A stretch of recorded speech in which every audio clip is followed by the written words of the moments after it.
At the start of the story, we're taken back 2,000 years to a time when a man named Tao and his tribe had gone out hunting to gather food before the winter set in. During their search, they spotted a herd of wild buffalo. Seeing this, Tao instructed his people to prepare for an attack. They slowly approached the herd, and once they were close enough, they launched their assault. Everything was going smoothly until suddenly, one of the buffalo began chasing Tao's son, Kada. Since this was Kada's first hunting trip, he panicked and started running. But the buffalo charged at him, tossing him into the air and leaving him badly injured. The animal then caught Kada on its horns and charged toward a nearby ditch. Tao witnessed all of this and, in a desperate attempt to save his son, threw a spear at the buffalo. Even though it was wounded, the buffalo didn't stop. It dragged Kada and hurled him into the ditch. At this point, the story shifts to a flashback, taking us to a week earlier when the tribe was preparing for the hunting expedition. The villagers were busy crafting different types of weapons. That night, Kada's mother pleaded with Tao, asking him not to take their son hunting. She felt Kada wasn't ready and said she didn't want to lose him so young. Tao replied that winter was near and if they didn't hunt now, the entire village would starve. The next morning, Tao set out with his tribe, and after traveling a long distance, they arrived at a stone monument built in memory of their ancestors. This was a tradition in the tribe.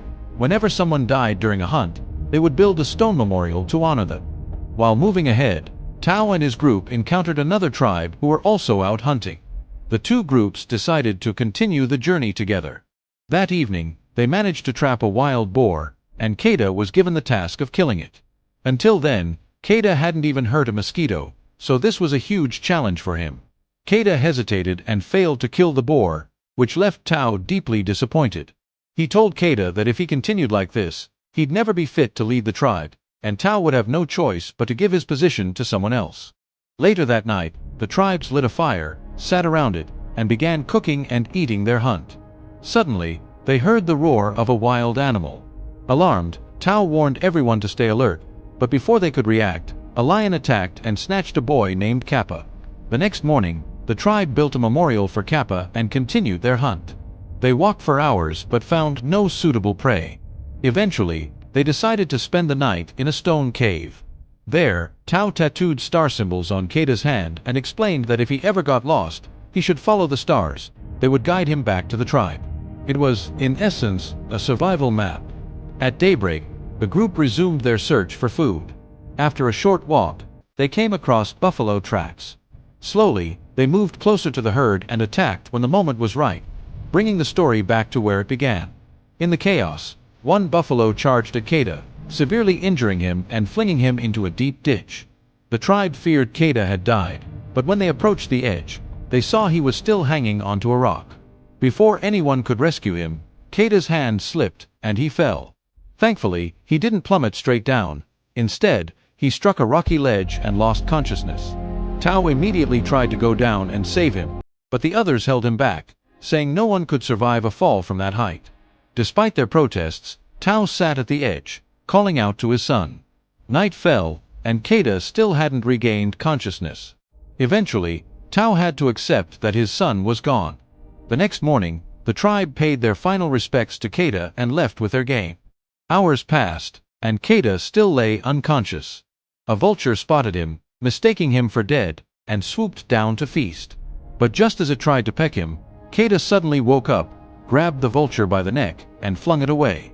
Terrified by his surroundings, Kada began shouting for help, only to realize he was completely alone. Refusing to die like this, he gathered his courage and started climbing up the rock face. After some effort, he managed to ascend a bit, but there was no path forward from there. Even so, Kada refused to give up and held on with everything he had. Luckily, heavy rain began pouring soon after. The intense downpour caused the deep ditch to flood, transforming it into a flowing river. This gave Kada an idea. Since he knew how to swim, he judged the water's depth and bravely leapt in. However, the moment he hit the water, he blacked out again. The next morning, he woke up lying on a riverbank. He had survived, but his leg was in terrible shape. The fall had dislocated his bone, and his leg was almost completely numb. Summoning his willpower, Kada trapped his leg between two stones and pushed to set the bone back in place.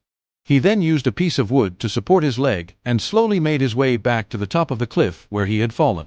When he reached the top and saw the stone memorial with his name on it, he broke down in tears. Then, Kada heard strange noises behind him.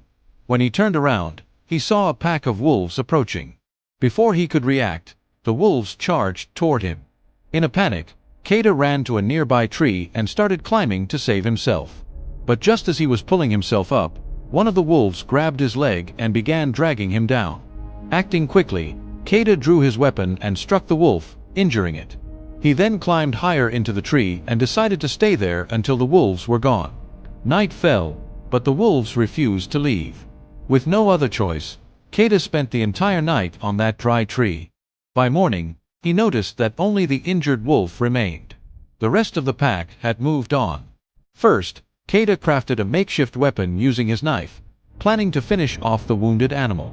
He knew that if he didn't kill the wolf, it might come after him again.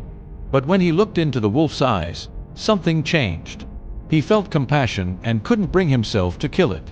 Still, he couldn't leave the wolf free either. So he tied its mouth with rope, hoisted it onto his shoulders, and continued walking. After traveling all day, they reached a small cave where they took shelter for the night. The next morning, Kada gathered herbs, ground them, and applied the paste to his own wounds. While he was drinking water, the wolf managed to free its mouth from the rope. Kada was startled at first, but he quickly calmed himself and tried offering the wolf some water. The wolf bared its teeth, trying to intimidate him, but Kada stayed composed and gently offered the water again. Seeing this, the wolf realized Kada wasn't a threat and gradually calmed down. Kada then cleaned the wolf's wound, removed the insects, and applied the herbal paste to help it heal. That evening, he managed to catch a rabbit. While trying to light a fire in the cave to cook it, the wolf tried to snatch the rabbit. Kada growled at him to show dominance and pretended to eat the rabbit raw to assert control. This startled the wolf, who quietly backed off and sat in a corner. That night, Kada finally felt some relief after eating, as he hadn't had proper food in days. He shared some of the meat with the wolf, who now ate calmly, like a domesticated dog. Since Kada was still recovering from his injuries, he decided to stay in the cave for a few days. Time passed, and one night, Kada looked at the star tattoos on his hand. It reminded him of home, and he felt a deep longing to return before the snowfall began. The next morning, he set out to return to his tribe. He tried to send the wolf back to its own kind, but despite repeated attempts, the wolf wouldn't leave. Eventually, Kada decided to continue his journey alone. After walking a bit further, Kada noticed he was being followed. When he turned around, he saw that it was none other than the wolf. Kada tried to scare it off by throwing a stick, but instead of running away, the wolf picked up the stick in its mouth and brought it back to him. It was clear now, this creature had the heart of a loyal dog, even if it had been shaped into a wolf by its environment. As they continued on their way, they spotted a few wild boars. Upon seeing them, the wolf charged forward to hunt. In panic, one of the boars ran toward Kada. But instead of reacting, Kada froze and sat down in fear, allowing the boar to escape. The wolf looked disappointed in Kada, knowing that because of his hesitation, both of them would be going to bed hungry again. Still, the moment passed, and the two reconciled. From that day on, Kada gave the wolf a name, Alpha. That evening, Alpha spotted a small rabbit. This time, he didn't make any mistake. He caught it successfully, and that night, the two shared their meal. When it was time to sleep, Alpha curled up beside Kada to keep them both warm in the freezing night. Days passed, and the two continued their journey together. During this time, Kada slowly learned how to hunt with Alpha's help. Their bond grew stronger with each passing day. Eventually, winter arrived in full force. Snow covered the entire landscape like a white blanket, and icy winds blew relentlessly across the plains. Despite the harsh conditions, Kada and Alpha pressed on toward their home. Even in this weather, they managed to find prey here and there, surviving however they could. One day, while walking, the ice beneath Kada's feet suddenly gave way, and he plunged into the freezing water below. It was a shallow lake, now frozen over due to the cold. Kada struggled desperately to find a way back up, but the thick sheet of ice blocked his path. Alpha tried to help by breaking the ice, but he wasn't heavy enough to crack it open. Kada, realizing he had no time to waste, pulled out his knife and began striking the ice from below. After a long effort, he finally broke through and climbed out with Alpha's help. Soaked and freezing, Kata quickly removed his clothes and started a fire nearby to warm himself. The two of them spent the night there and resumed their journey the following morning. After walking for several hours, Kata saw a man sitting outside a tent. At first, he felt a surge of hope. But as he got closer, his heart sank. The man had frozen to death in the cold. Kata took the man's bow and arrows and moved on with Alpha. They continued walking for a long time until they faced a new threat, a pack of wild dogs. The dogs attacked without warning. To escape, Kata and Alpha ran into a nearby cave and prepared to defend themselves. When they didn't hear any movement outside, they let their guard down and sat to rest, unaware of the danger that lurked inside. The cave wasn't empty. It belonged to a man-eating leopard. Before they could react, a black panther emerged from the shadows and lunged at Kata. Just like before, Alpha jumped in to protect him. But this time, the leopard was much larger and quickly began overpowering Alpha. Seeing Alpha in danger, Kata quickly took out his bow and arrow.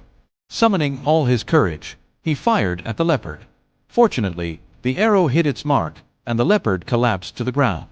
Afterward, Kata treated Alpha's wounds and applied a paste of herbs to help him heal. He felt deeply grateful to Alpha, who had risked his life to protect him many times throughout the journey. That's why Kata had already made up his mind. He would take Alpha home with him. The next morning, the two of them resumed their journey, moving slowly and carefully. After walking for hours, Kata finally saw the monument we had seen at the beginning of the movie. This meant they were very close to their destination. Filled with hope, Kata kept going. But suddenly, Alpha collapsed. His injuries had weakened him too much to continue. Realizing Alpha could no longer walk, Kata gently lifted him into his arms and pressed on, step by step. Eventually, his determination paid off. From a distance, Kata could see his colony. The sight filled him with joy. When he finally reached the village, Kata collapsed from exhaustion. Seeing their son after so many days, Kata's parents were overwhelmed. They rushed to him and embraced him tightly.